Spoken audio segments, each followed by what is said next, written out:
بڑا افسوس ہوتا ہے ان لوگوں کی عقل پر کہ جو دین کو سیکھنے کے لیے کبھی گوگل پر ریسرچیں کر رہے ہوتے ہیں، کبھی اسلام 360 ایپ پر ریسرچ کر رہے ہوتے ہیں، اور کبھی چیٹ جی بی ٹی وغیرہ پر ریسرچ کر کے دین سیکھنے کی کوشش کر رہے ہوتے ہیں۔ او بھائی، اگر آپ نے دین سیکھنا ہے تو ان لوگوں سے دین سیکھو کہ جنہوں نے اپنی زندگیاں ہی دین سیکھنے اور سکھانے کے لیے وقف کی ہوئی ہیں، اور جو دین کے ماہر لوگ ہیں آپ ان سے دین سیکھیں۔ دیکھیں نبی کریم علیہ الصلوۃ والسلام کا ایک وصف قرآن مجید فرقان حمید میں یہ بیان کیا گیا ہے، رب تعالیٰ نے ارشاد فرمایا وَيُعَلِّمُهُمُ الْكِتَابَ وَالْحِكْمَةَ کہ یہ نبی صلی اللہ علیہ وآلہ وسلم انہیں قرآن اور حکمت سکھاتے ہیں۔ اور نبی کریم علیہ الصلوۃ والسلام نے خود اپنے بارے میں ارشاد فرمایا ہے کہ میں معلم بنا کر بھیجا گیا ہوں۔ کسی صحابی نے یہ نہیں عرض کی کہ یا رسول اللہ صلی اللہ علیہ وآلہ وسلم قرآن بھی عربی زبان کے اندر نازل ہو رہا ہے، ہم بھی عربی ہیں تو ہم خود ہی پڑھ لیں گے، ہم خود ہی سیکھ لیں گے۔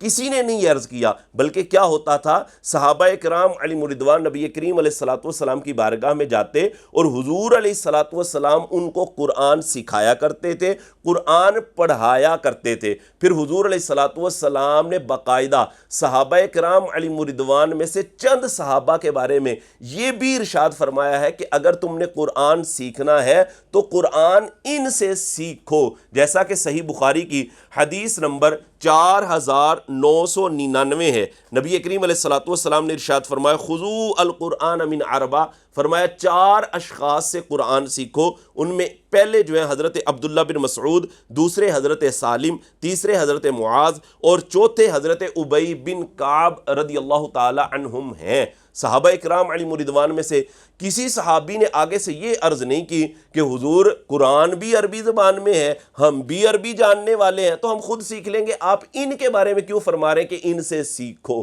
کیوں فرما رہے ہیں؟ ایسا کسی صحابی نے عرض نہیں کیا، جس سے یہی ثابت ہوتا ہے کہ بھائی قرآن سیکھنا ہے، حدیث سیکھنی ہے تو کسی استاد کے پاس جانا پڑے گا، کسی معلم کے پاس جانا پڑے گا، پھر آپ کو قرآن سمجھ آئے گا، پھر آپ کو حدیث سمجھ آئے گی۔ دیکھیں پاکستان کا قانون ہے نا، پاکستان کا قانون اگر آپ نے سیکھنا ہے، آپ نے اگر پڑھنا ہے تو آپ کو کئی سال کالج اور یونیورسٹیز میں لگانے پڑیں گے، اور پھر پروفیسرز کے لیکچر سننے پڑیں گے، استادوں کے لیکچر سننے پڑیں گے، پھر آپ کو پاکستان کا قانون اور لا سمجھ آئے گا۔ اور اگر آپ گوگل پر بیٹھ کر ریسرچیں کرتے رہے یا کسی اور ایپ کے ذریعے سے ریسرچیں کرتے رہے تو آپ کو پاکستان کا قانون جاننے والا کوئی شخص بھی نہیں ماننے گا کہ یہ پاکستان کا قانون جاننے والا ہے۔ تو بھائی اللہ اور اس کے رسول کا قانون کیا اتنا ہی سستا ہو گیا ہے کہ جہاں سے مرضی سیکھ لو، جہاں سے مرضی پوچھ لو؟ او بھائی ایسا نہیں ہے۔ اگر آپ نے اللہ اور اس کے رسول کے احکام کو جاننا ہے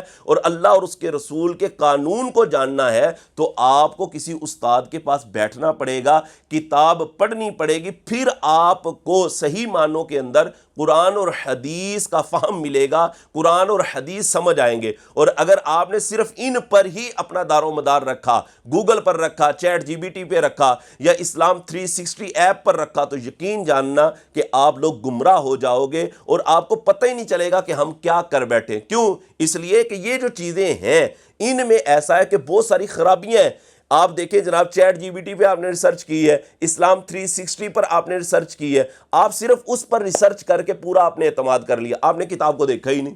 آپ نے کتاب کو جاننے کی کوشش نہیں کی کیا واقعی جو اس پہ لکھا ہوا ہے کیا کتاب میں بھی ایسے ہی ہے۔ آپ نے کتاب کو نہیں دیکھا، ویسے آپ علمی کتابی بنے ہوئے ہیں، آپ علمی کتابی نہیں ہیں، آپ علمی چیٹ جی بی ٹی ہیں، آپ علمی اسلام 360 ایپ ہیں، آپ نے کتاب کو دیکھا نہیں۔ اگر آپ کتاب کو دیکھتے ہیں نا پھر آپ کو پتا چلتا کہ یہ اسلام 360 ایپ والے نے کتنی بونگیاں ماری ہوئی ہیں اور کتنے اس نے بلنڈر مارے ہوئے ہیں۔ دیکھیں میں چند مثالیں آپ کے سامنے بیان کرتا ہوں۔ یہ میرے ہاتھ کے اندر صحیح مسلم شریف ہے، اس میں حدیث کا نمبر ہے 1298۔ حضرت عطا بن یسار نے حضرت زید بن ثابت رضی اللہ تعالی عنہ سے پوچھا امام کے ساتھ قرات کرنے کے متعلق، فقالا، تو حضرت زید بن ثابت نے فرمایا لا قرات مع الامام فی شیء، آپ نے فرمایا کہ امام کے ساتھ مقتدی کچھ بھی نہیں پڑھے گا، کچھ بھی نہیں پڑھے گا۔ اب 360 ایپ والے نے کیا کیا ہوا ہے، اس میں جناب بریکٹ لگا دی ہے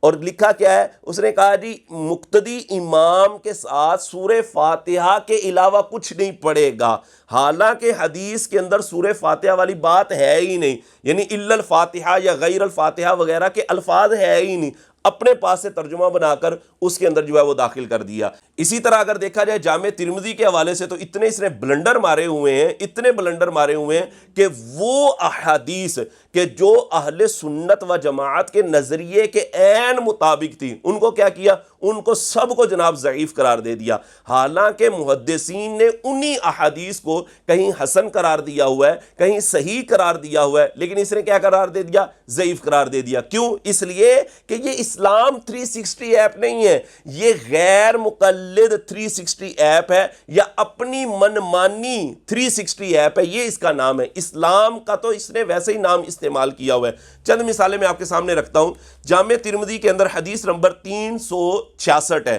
امام ترمذی نے سٹیٹس کیا دیا ہے حدیث کو، حسن، فرمایا یہ حدیث حسن ہے، جبکہ 360 والے نے کیا کیا ہوا ہے، کہا یہ ضعیف ہے۔ اسی طرح جامع ترمذی کی حدیث نمبر 145 ہے، امام ترمذی نے اس حدیث کو حسن صحیح قرار دیا اور اس نے جناب کیا قرار دے دیا، ضعیف قرار دے دیا۔ اسی طرح جامع ترمذی کی حدیث نمبر 244 ہے، اس میں بھی امام ترمذی نے حدیث کو حسن اور صحیح قرار دیا ہے، اس نے جناب ضعیف قرار دے دیا۔ اسی طرح جامع ترمذی کی حدیث نمبر 268 ہے،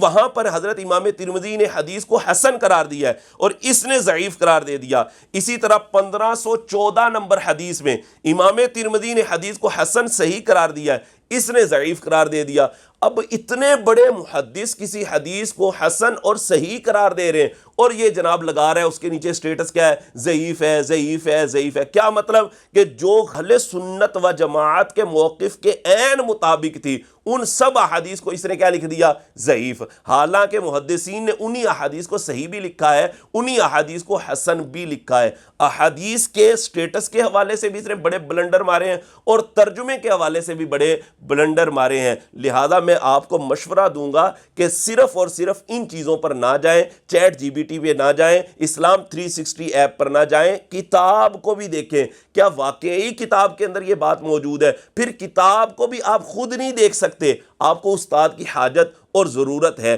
کہ میں یار کسی استاد سے پوچھوں کہ آیا اس حدیث کا مطلب اور مفہوم کیا ہے۔